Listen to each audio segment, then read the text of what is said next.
Hello dear students, welcome back. अब हम करेंगे आज चैप्टर 5 के जितने भी थ्योरम्स है उसका एक क्विक रिवीजन देती हूँ।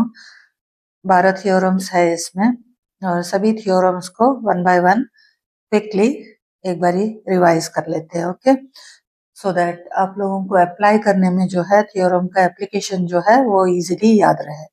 एक ही पेज में है, आप लोग स्क्रीनशॉट भी ले सकते हो। Okay, Theorem number 1. There is unique circle passing through three non-collinear points. इसका मीनिंग भी साथ साथ समझाती जाती हूँ इसमें। 3 non-collinear points है, मतलब 3 अलग अलग एक सरफेस के ऊपर पॉइंट्स है। तो इसके थ्रू अगर हमें एक सर्कल बनाना है तो वो एक ही सर्कल ड्रॉ हो सकता है। ऐसे 3 पॉइंट्स के बीच में इनको ज्वाइन करना है तो एक ही सर्कल हो सकता है, ये मीनिंग है उसका। इक्वेशन नहीं, थ्योरम 2 है। Equal chords of a circle subtend equal angles at the centre of the circle. एक सर्कल के अंदर अगर दो इक्वल कॉर्ड्स है, इन दोनों का लेंथ अगर इक्वल है, A B and C D ये इक्वल लेंथ के है, तो इन कॉर्ड्स से जो सेंटर के ऊपर ऐसे एंगल्स बनते हैं ना, ये वाला एंगल एंड दिस वन, ये दोनों इक्वल होंगे। ठीक है, equal chords subtend equal angles at the centre. Third है chords of a circle that subtend equal angles at the center are equal. इसी का कॉन्वर्स है वो, कॉन्वर्स मतलब अगर ये एंगल्स कॉर्ड से बने हुए सेंटर पे ये जो एंगल्स बन रहे हैं ना, ये दो कॉर्ड्स है और उनसे जो सेंटर पे एंगल बन रहा है ये दोनों अगर ये इक्वल है, इन दैट केस ये कॉर्ड्स जो है वो इक्वल होंगे। मतलब इसका ये कॉन्वर्स है। यहाँ कॉर्ड्स इक्वल थे, एंगल्स इक्वल हो गए। अब एंगल्स इक्वल है तो कॉर्ड्स भी इक्वल होंगे। Theorem number 4. The line joining the centre of a circle and the midpoint of a chord of a circle is perpendicular to the chord. एक circle है, ये सेंटर है और ये कॉर्ड है। कॉर्ड का मिड पॉइंट M है, समझ लो। कॉर्ड का मिड पॉइंट को सेंटर से ज्वाइन करते हैं, then that will be, this line will be perpendicular to AB. OM is perpendicular to AB. समझ आया? मिड पॉइंट को सेंटर से ज्वाइन करते हैं तो जो लाइन बनती है ना OM, that is perpendicular to AB. Theorem number 5, इसका कॉन्वर्स है the perpendicular from the centre of a circle to a chord of a circle bisects the chord. यहाँ पे परपेंडिकुलर गिवन है, सेंटर से एक कॉर्ड के ऊपर अगर परपेंडिकुलर बनाते हैं ऐसे, then this chord will be bisected. That means AM is equal to BM हो जाएगा। ये परपेंडिकुलर गिवन होगा, then chords जो है bisect हो जाएंगे। That means AM और BM इक्वल हो जाएंगे। Theorem number 6. Chords of a circle having the same length are all at the same distances from the center of the circle. चाहे जितने मर्जी chords हो, अगर उनके लेंथ्स इक्वल है, कॉर्ड लेंथ अगर सेम है, ए बी और सी डी का कॉर्ड लेंथ इक्वल है, तो सेंटर से उनका जो डिस्टेंसेस है ना, ये इक्वल होंगे, ये इक्वल होंगे। कॉर्ड्स अगर इक्वल है, देन सेंटर से उनका जो डिस्टेंस है, दैट मीन्स ओ एम और ओ एन ये इक्वल होंगे। ठीक है, कॉर्ड का लेंथ इक्वल होना चाहिए। थ्योरम नंबर 7, इसका कॉन्वर्स होगा chords of a circle are equidistant from the center, have equal length. अब दो chords है, उनका डिस्टेंसेस अगर इक्वल है, ये अगर इक्वल है तो ये chords जो है वो इक्वल लेंथ के होंगे। A B is equal to C D होगा। अगर ये दोनों इक्वल है, डिस्टेंस इक्वल है तो chords इक्वल, chords इक्वल है तो डिस्टेंस इक्वल, दोनों कॉन्वर्स है एक दूसरे का। Theorem number 8. If AB is AB and DE be two chords of a circle with center C. Centre C से AB एक chord है,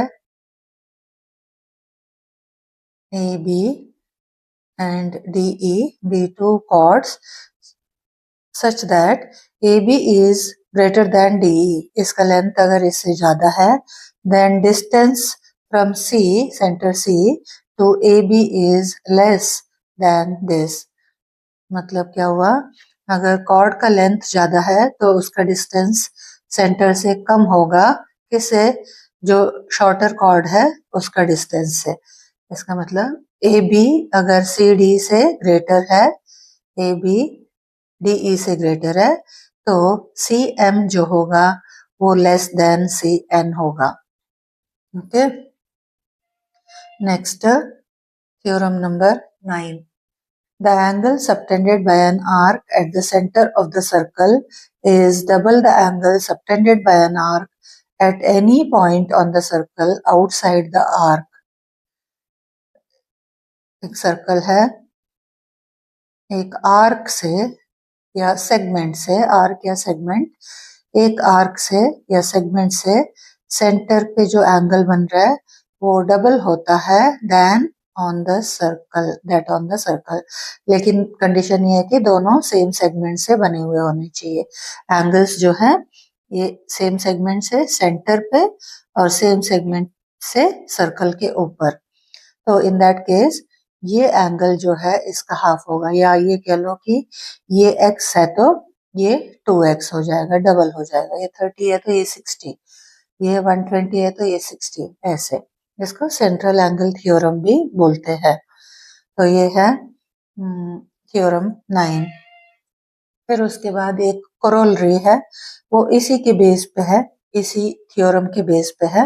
मतलब एक उसका रिजल्ट को बेस बना के एक और प्रॉपर्टी निकाले हैं। Angle subtended bye a diameter at any point on a circle is 90 degree. ये इसी का कोरोलरी है। कैसे है देखो, ये ए बी है, ये डायमीटर है। अब डायमीटर को बेस बना के अगर ये ओ है सेंटर, एक सर्कल के ऊपर एक एंगल बनाते हैं तो वो 90 डिग्री होगा। कैसे इसका कोरोलरी हुआ, देखो सेंटर पे जो एंगल बन रहा है वो 180 डिग्री है, करेक्ट। आर्क ये है, इस आर्क से सेंटर पे जो एंगल बन रहा है, जैसे इधर 2x था, इधर 180 डिग्री है। 2x का x हुआ ना, वैसे इसका 180 का हाफ हो जाएगा 90। तो इसको ये बोलते हैं angle on semi circle is 90 degree. इसी का कोरोलरी। Theorem number 10.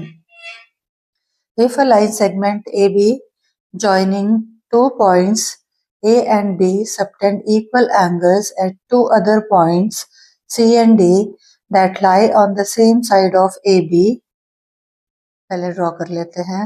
A और B के सेम साइड पे C और D दो और पॉइंट्स है, और यहाँ से A एंड B से C में और D में एंगल्स ऐसे बन रहे, देन ये चारों पॉइंट्स जो है वो कॉन्साइक्लिक है, मतलब सर्कल के ऊपर है।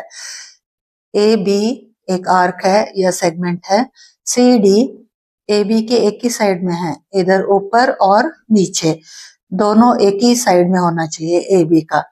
और अगर ए बी से कोई एंगल्स बन रहे इधर सी में और डी में, तो ये दोनों एंगल्स जो है, ये दोनों पॉइंट्स और ये दोनों पॉइंट्स जो है ये कॉन्साइक्लिक होंगे, मतलब एक सर्कल के ऊपर होंगे।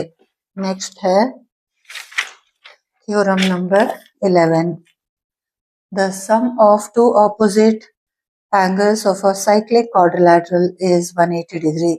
साइक्लिक क्वाड्रिलैटरल किसको बोलते हैं, चारों वर्टिसेस जो है क्वाड्रिलैटरल का वो सर्कल के ऊपर होना चाहिए। जैसे ये ड्रॉ कर दिया A B C D, then ये एक साइक्लिक क्वाड्रिलैटरल बोलते हैं इसको। अब इसमें ऑपोजिट एंगल का जो सम है वो 180 डिग्री होता है। That means angle A plus angle C is equal to 180 degree. Similarly angle B plus angle D 180 degree, provided ये चारों वर्टिसेस जो है वो सर्कल के ऊपर होना चाहिए। Theorem number 12. If two opposite angles of a quadrilateral add up to 180 degree, then the vertices of the quadrilateral lie on a circle. एक quadrilateral जिसमें इसका कॉन्वर्स है, जिसमें ऑपोजिट एंगल का सम अगर 180 डिग्री है, मतलब ये गिवन है 180 डिग्री, या फिर बी और डी का सम 180 डिग्री है, तो इसका मतलब एक साइक्लिक क्वाड्रिलैटरल होगा। या फिर ये भी कह सकते हैं कि ए बी सी डी जो है ये कौन साइक्लिक है, सर्कल के ऊपर है। क्या कंडीशन है?